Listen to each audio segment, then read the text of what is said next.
this is Mahi. This is our third lecture in modern algebra. First में हमने syllabus देख लिया था एंड सेट थ्योरी पढ़ ली थी सेकंड में. आज हम रिलेशंस पढ़ेंगे. ओके, रिलेशंस पढ़ने के लिए पहले हमें कुछ डिफिनेशन देखनी है, जैसे ऑर्डर्ड पेयर की, कार्टेशियन प्रोडक्ट की. ठीक है, तो चलिए शुरू करते हैं. Ordered pair.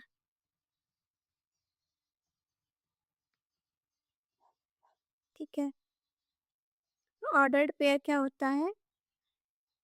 It consist to element. मान लीजिए ए कोई सेट ले लिया एंड बी कोई सेट ले लिया, इससे एक एलिमेंट ले लिया एंड बी से कोई एलिमेंट बी ले लिया. तो ए कॉमा बी ऐसा जो लिखा रहेगा, ठीक है, जहाँ पे ए की पोजीशन फिक्स रहेगी एंड बी की पोजीशन फिक्स रहेगी, वो ही होता है ऑर्डर पे. That means A comma B लिखा है तो इसको बी कॉमा ए नहीं लिख सकते हैं. ओके, ए की पोजीशन, ए फर्स्ट पोजीशन पे है तो फर्स्ट पे ही रहेगा, बी सेकंड पे है तो सेकंड पे ही रहेगा. तो अगर डिफिनेशन लिखनी हो तो क्या लिखेंगे ऑर्डर्ड पेयर की? N ordered pair, an ordered pair consists of two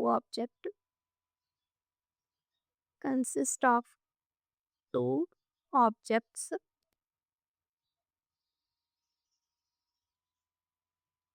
in a given fixed order. Okay, that means कि a कॉमा b है तो a फर्स्ट पोजीशन पे है तो फर्स्ट पे ही रहेगा, b सेकंड पे है तो सेकंड पे ही रहेगा. इसमें फिक्स्ड ऑर्डर. ठीक, दैट मीन्स इसको b कामा a नहीं लिख सकते क्योंकि यहाँ b क्या हो गया, सेकंड पे आ गया. नहीं, ये ए कामा बी है, ए फर्स्ट पोजीशन पे है तो फर्स्ट पे ही रहेगा एंड बी सेकंड पे है तो सेकंड पे रहेगा. दैट मीन्स क्या हो गया कि A comma B does not equal to B comma A. Okay, और ए कामा बी कामा ए के इक्वल कब होगा? To B comma A if and only if A equal to B हो जाए. Okay, this is the only one condition where equality hold in ordered pair. Okay, चलिए अब Cartesian product.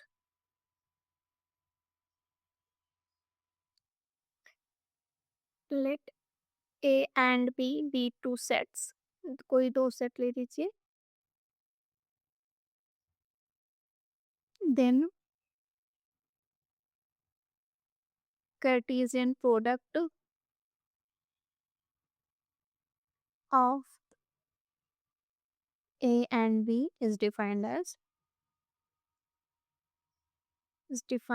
as a cross b equal to a comma b such that a belong to a and b belong to b. Okay, that means क्या? Set of all ordered pair. Set of all ordered pair.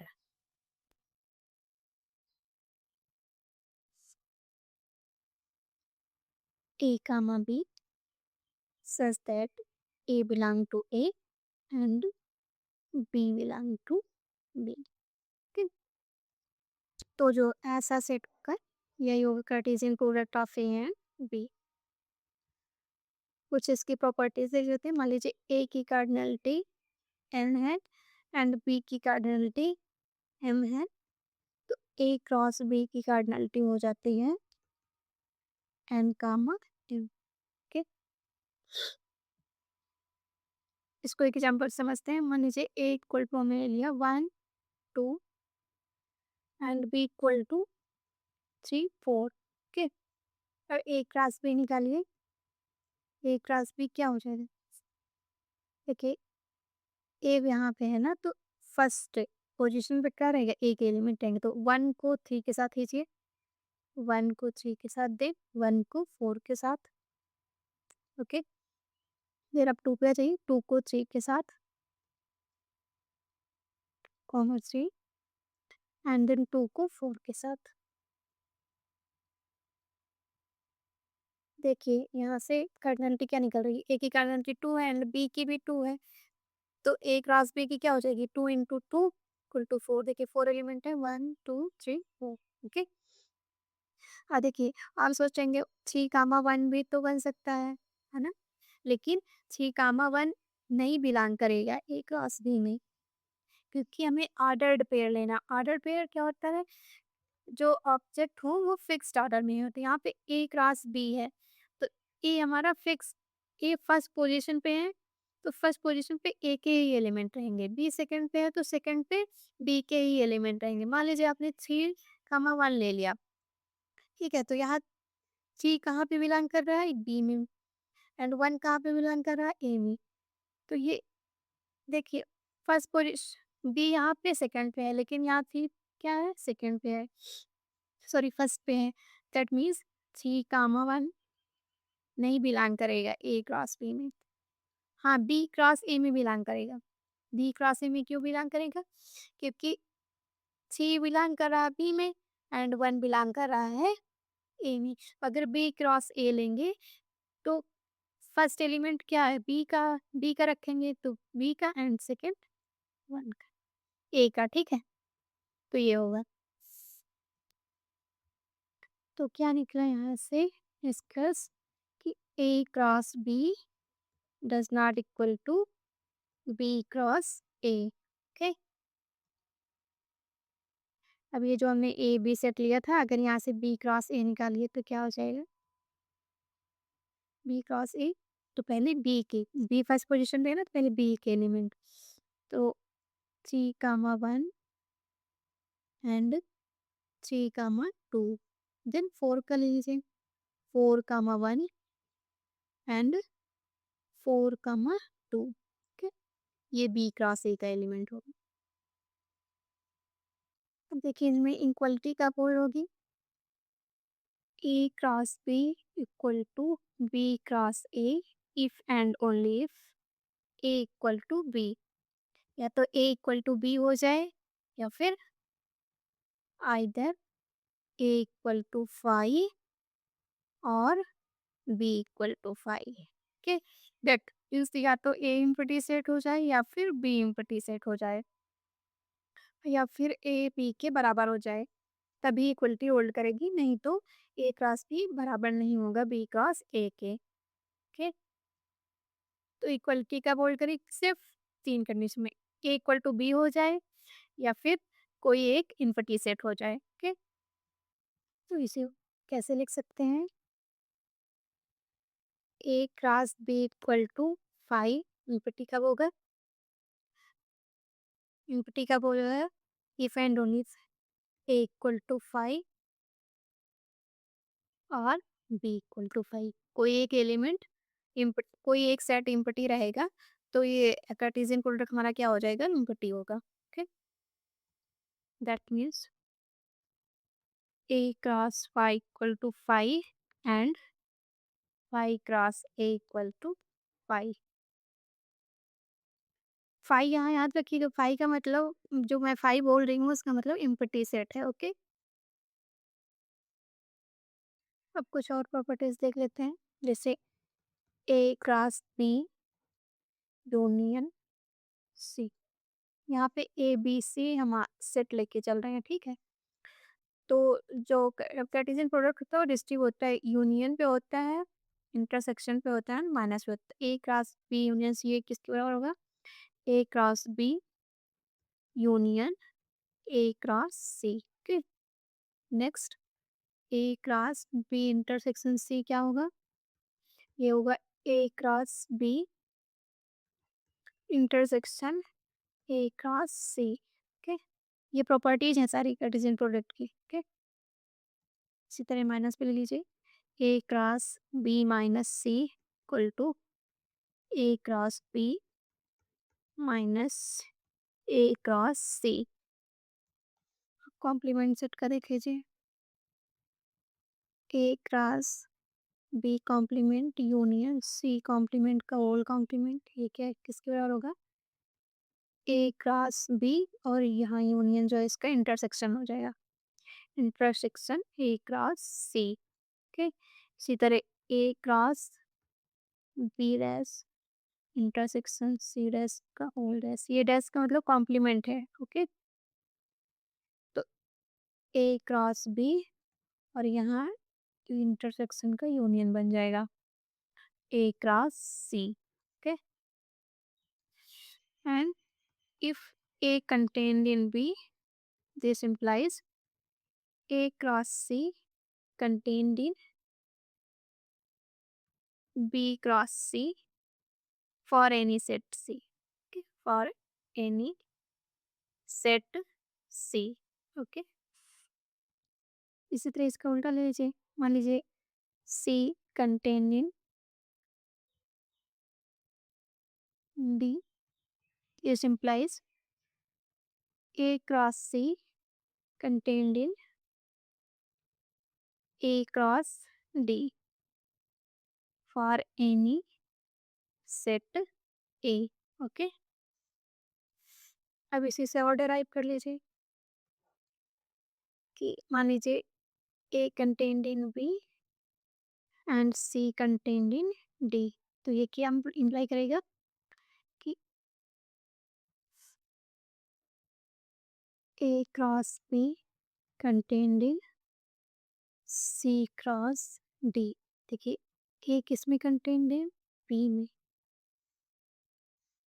ठीक है, ये B super set है, D super set है ना, तो इधर भी C क्रॉस D का ना सुपर सेट। ठीक है, ये प्रॉपर्टीज है, याद रखिए। सेकंड क्या, A cross B intersection C cross D, ये किसके बराबर हो जाएगा, इसको लीजिए A को C के साथ, A intersection C cross B जाएगा D के साथ, B B intersection D। Next, if A if A intersection B equal to phi है बटी, okay, this implies A cross B intersection B cross A, ये भी इनवर्टी सेट होगा। Okay, and if A intersection B की कर्नल मान लीजिए K है, then cardinality of A cross B intersection B cross A, ये हमारी हो जाएगी K स्क्वायर। ओके, एग्जाम्पल से इसको समझ लेते हैं। जैसे मान लीजिए ए हमने कोई सेट ले लिया 1 2 3 एंड बी हमने कोई सेट ले लिया 1 2 एंड 4। यहाँ से देखिए ए इंटरसेक्शन बी निकालिए, क्या आएगा, ये आ जाएगा हमारा 1 2। ओके, तो इसकी कार्डिनलिटी कितनी है, 2 है। और यहाँ पे देखिए ए क्रॉस बी में कितने एलिमेंट आएंगे, ए की कार्डिनलिटी कितनी है 3 एंड बी की कार्डिनलिटी भी 3 है, तो कितना आया 9। ठीक है, तो ए क्रॉस बी निकालिए, A cross B equal to, A cross B मतलब ए के एलिमेंट पहले होंगे, तो 1 है, 1 को बी के सारे एलिमेंट के साथ लीजिए, तो 1 को 1 के साथ ले लिया, फिर 1 को 2 के साथ, देन 1 को 4 के साथ। ओके, अब 2 को ले लीजिए, 2 को 1 के साथ, देन 2 को 2 के साथ, देन 2 को 4 के साथ। अब 3 को ले लीजिए, 3 कामा 1, देन 3 कामा 2, देन 3 कामा 4। ये हमारा क्या निकला है, ए क्रॉस बी। 9 एलिमेंट हो चाहिए, देखिए 9 है, 1 2 3 4 5 6 7 8 9। इसी तरह बी क्रॉस ए निकालिए, बी क्रॉस ए निकालेंगे तो पहले बी के एलिमेंट लेंगे ना, 1 को लेंगे इन तीनों के साथ, तो 1 को 1 के साथ ले लिया, देन 1 को 2 के साथ ले लिया, देन 1 को 3 के साथ ले लिया। अब 2 को लेंगे सारे के, 2 1, देन 2 कामा 2, देन 2 कामा 3। ओके। अब 4 को लेंगे सारे एलिमेंट के साथ, तो 4 कमा 1, देन 4 कमा 2 एंड 4 कमा 3। इसमें भी 9 एलिमेंट आएंगे, देखिए 1 2 3 4 5 6 7 8 9। ओके। अब देखिए A cross B intersection B cross A, देखिए दोनों में कितने कॉमन एलिमेंट है, 1 कामा 1 है, देन 1 कामा 2 है दोनों में, देन 1 कामा 4 नहीं है एंड 2 कामा 1 है। ओके, देन 2 कामा 2 है और कोई 2 कामा 4 नहीं, 3 कामा 1 नो, 3 कामा 2 नहीं, 3 कामा 4 नहीं। ओके, तो कितने एलिमेंट आ गए, कितनी कार्डिनलिटी आ गई, A cross B intersection B cross A की 1 2 3 4, 4 आ गई ना, देखिए। और हमारा ए इंटरसेक्शन बी कितना था, 2 था। ठीक है, तो प्रॉपर्टी होल्ड हो गई ना कि if cardinality of A intersection B equal to K, this implies cardinality of a cross b intersection b cross a equal to कितना, के स्क्वायर। ओके, चलिए हमने ऑर्डर्ड पेयर समझ लिया, कार्टेशियन प्रोडक्ट समझ लिया, अब रिलेशन में आएंगे। अब इन दोनों को समझ लिया तो रिलेशन समझ आ जाएगा। चलिए रिलेशंस पे आते हैं। रिलेशन क्या होता है, ये जो कार्टेशियन प्रोडक्ट होता है ना ए क्रॉस बी का, इसी को कोई सबसेट उठा लीजिए, वही उसी को रिलेशन बोल देते हैं। तो रिलेशन क्या होता है, subset of A cross B where A and B be two sets। Okay, तो रिलेशन क्या है, होता है हमारा subset of A cross B. Definition लिखनी हो तो क्या लिखेंगे, let A and B two sets, B two set, then subset of A cross B is called relation